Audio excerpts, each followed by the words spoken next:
Yes. Where were you in 1978? Previous body. The Drugom Minister. Drugom Minister. Okay. Anyway. Yeah, right. I happened to visit America for a little while in 1978. Anyway, devotees, we are going to read some things from Srimad Bhagavatam. And specifically, as Braj Bihari Prabhu announced just a little while ago, regarding the demons in Krishna's Vrindavan Leelas and the anathas they represent. Oh, it's very interesting. It's very interesting.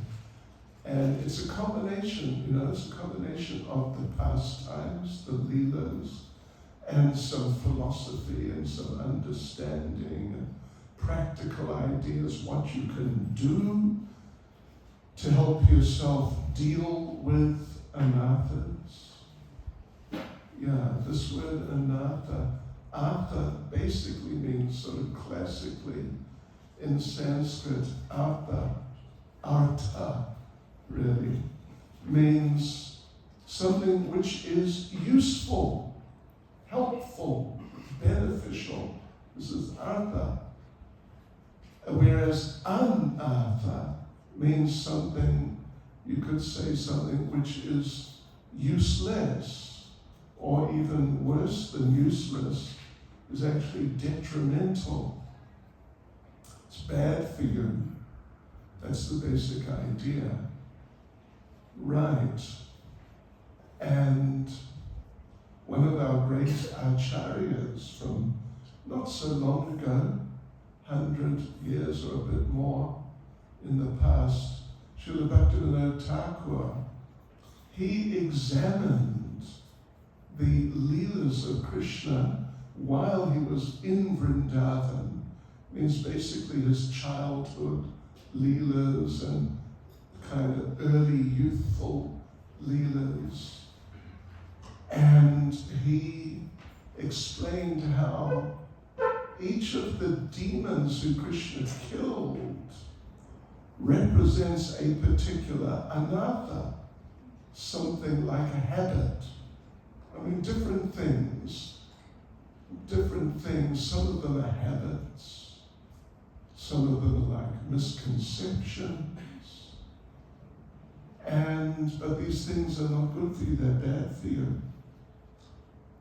Yes, so we will go through them. Now, one thing is, there's 21 of them. There's 21, and if we go through, or we can go through very briefly the 21. We tend to get a little sort of carried away in describing some of them. I'll try and go through them quickly. And then I will focus on maybe one or two which are like of particular interest. So let's just have a look here. Just a sec. Right. So, where am I? Here I am. Om Namo Bhagavate Vasudevaya. Om Namo Bhagavate Vasudevaya. Om Namo Bhagavate Vasudevaya. Om Namo Bhagavate Vasudevaya. Om Namo Bhagavate Vasudevaya. Yes, okay, so these are the demons that Krishna killed. Actually, not in every single case, but in most cases he killed. In a few cases he corrected some of these people who got off track. But most of them he killed in his Vrindavan pastimes, at least as far as the descriptions of Srimad Bhagavatam are concerned. In fact, there's lots more, because, well, the first demon was, who was the first demon? Bhuta. Who was the last demon?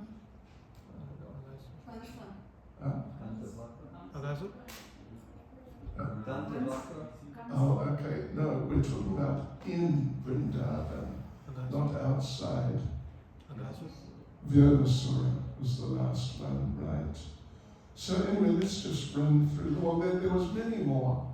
Prabhupada explains in one of the last chapters, I forget exactly where, but one of the last chapters of the part of the 10th canto, which he translated and commented on. Prabhupada says there that particularly when Krishna was going out to herd the cows, well, the calves first, then the cows. During those periods, every day, Krishna was going out 7 days a week.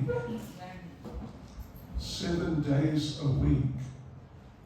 And herding the calves first for some years, 3 years, and then for the balance of the time he was herding the cows. Yes, and Prabhupada explains every day, at least 2 demons would come. Would you believe? 2. That means, that's minimum, sometimes 3. So what's 365 multiplied by 2? 1,300 and something. That's how many demons per year, minimum, he was killing. Yeah.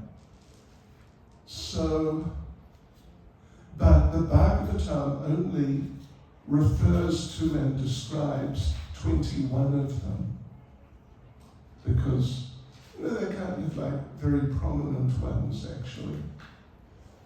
But they're all demons. And what would happen would be that, and this is going on by the arrangement of Purnamasi, Yogamaya, in Vrindavan. She would send the demons.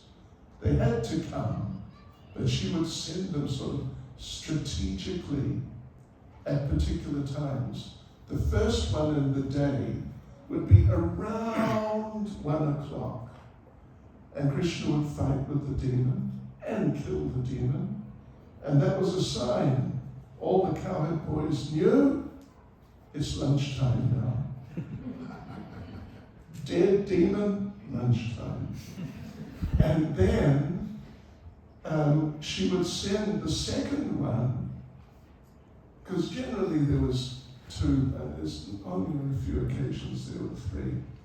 She would send the second one, sort of late-ish afternoon, 4:30, maybe 5-ish, that sort of time. So now again, big fight. Krishna kills the demon. The cowherd boys applaud and cheer, Jai Shri Krishna. And then someone would announce, time to go home. And it was arranged like that. Every day. Yeah.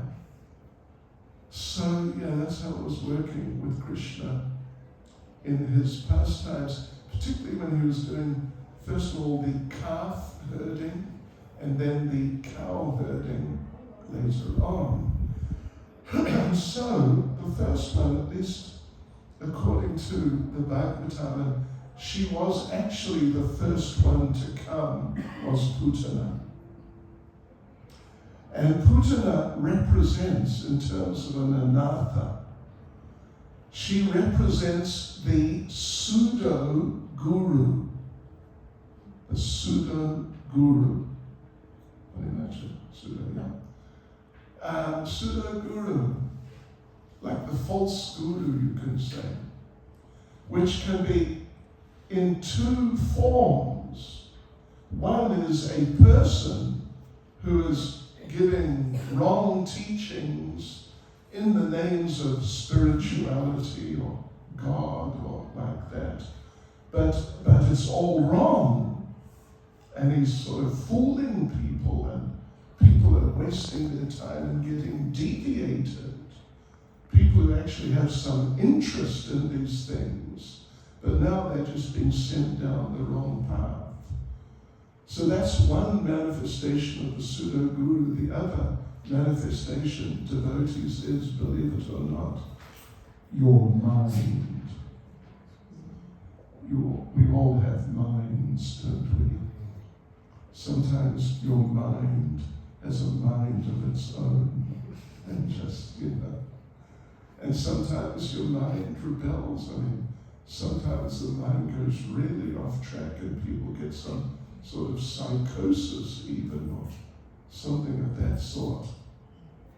But at least the mind, in the sense that the mind is very talkative and may suggest, hey, why don't you do this? Why don't you do that? But usually the inclinations of the mind are towards material activity. Usually. So yeah, the mind can be a pseudo-guru. So second one is Shakatasura, who came in the form of Shakat, means a cart, the cart demon.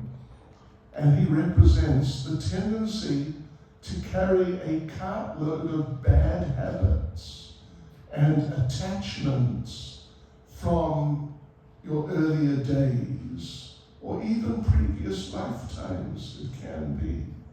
Yeah. Third one is Trinavarta, who is the whirlwind demon, and he represents like ideas people get through false materialistic scholarship,